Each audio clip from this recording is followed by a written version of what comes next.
turma do 5º ano, na nossa aula de História de hoje, nós vamos aprender sobre o que é um Estado. Mas antes disso, vamos relembrar o tema da aula passada. Então, nós aprendemos sobre o Brasil República, né, que antes do Brasil chegar nessa república atual, nós tivemos 6 repúblicas diferentes. Aprendemos também sobre as características dessas repúblicas que vieram anteriormente à atual, né? O clientelismo, o coronelismo, a República Velha ou oligárquica, as diferentes constituições e no decorrer dessas atualizações das constituições, o aumento de pessoas que poderiam votar, incluindo as mulheres e a menor idade, né, para 16 anos. Aprendemos as características da República na era Vargas, o período da ditadura, como funcionou, e atualmente a nossa principal característica da República é a democracia e a Constituição de 1988, que é conhecida como a Constituição Cidadã, justamente pelos direitos que são garantidos à população, direito à saúde, educação pública de qualidade, dentre outros.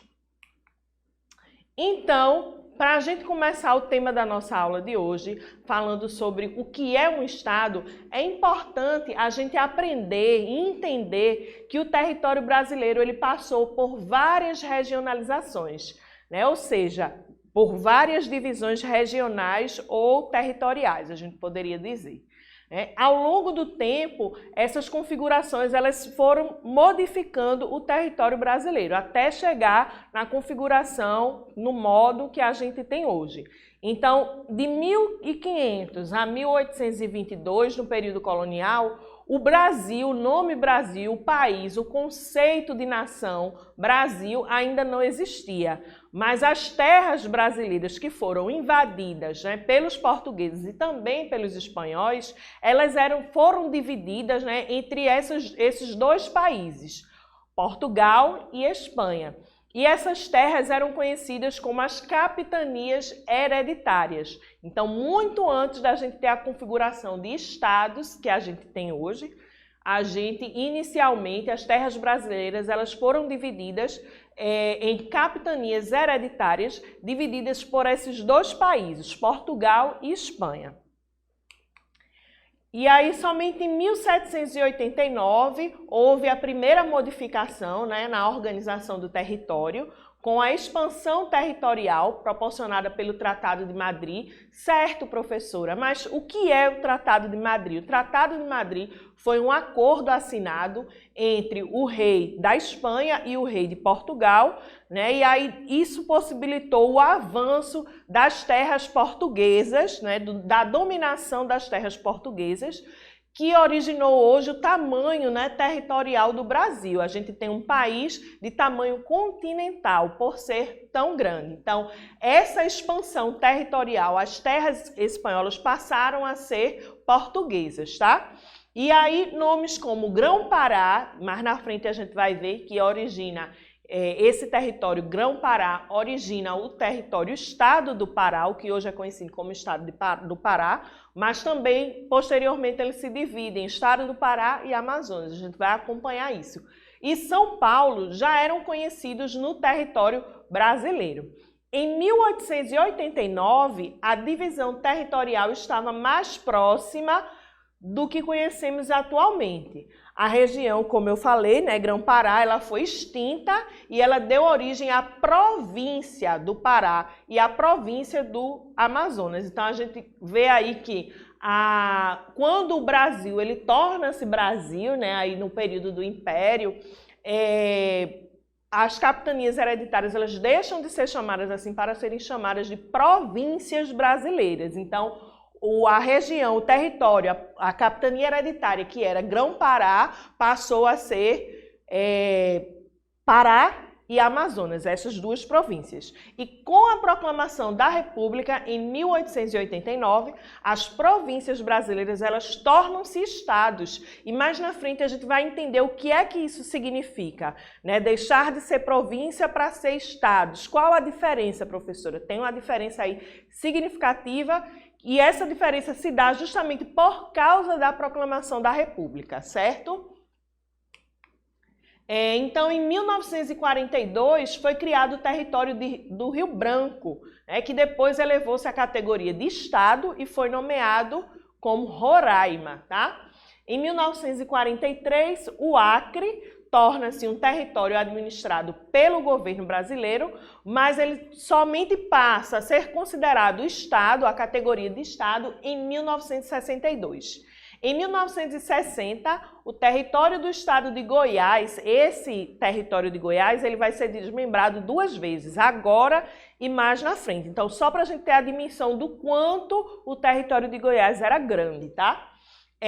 Na divisa do território do estado de Minas Gerais, passando a abrigar a então capital do país, Brasília, que é sediada no Distrito Federal.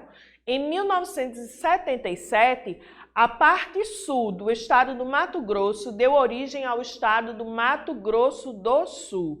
E em 1991 foi criado o estado de Rondônia. Então, como eu já havia mencionado para vocês, a regionalização atual ela está relacionada à Constituição Federal de 1988, onde alguns estados foram retirados e outros estados surgiram, certo? E aí, Fernando de Noronha também passou a pertencer ao estado de Pernambuco. Mais uma vez, Goiás foi desmembrado, e agora a sua porção norte ela dá origem ao estado de Tocantins. Atualmente, o Brasil é dividido em 26 estados e o Distrito Federal, ao todo, são 27 unidades federativas. Então, 26 estados mais o Distrito Federal, formando aí 27 unidades federativas. E é esse detalhezinho que a gente também vai aprender. Os estados, eles podem ser chamados de unidades federativas e a gente vai entender o porquê, que é justamente por causa do seu conceito, do que representa, o que é um estado. E aqui a gente tem um mapa dos estados do Brasil. Vocês já estão cansados de ver, porque eu trago o mapa do Brasil já faz algum tempo, algumas aulas. Então, afinal, o que é um estado?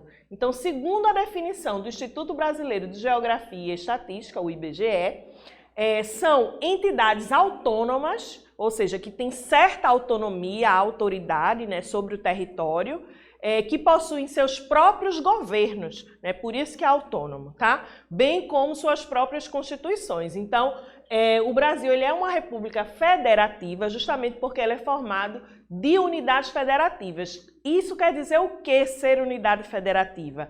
Terem os seus próprios governos, as suas próprias constituições, as suas próprias leis. Então, além da lei maior, da Carta Magna, da Constituição Federal, as leis do Brasil, que regem o Brasil como um todo, inclusive que orienta as leis de cada unidade federativa. Então, cada estado tem a sua legislação. As leis de Pernambuco, que regem, que organizam, estou trazendo o exemplo aí do nosso estado, tá?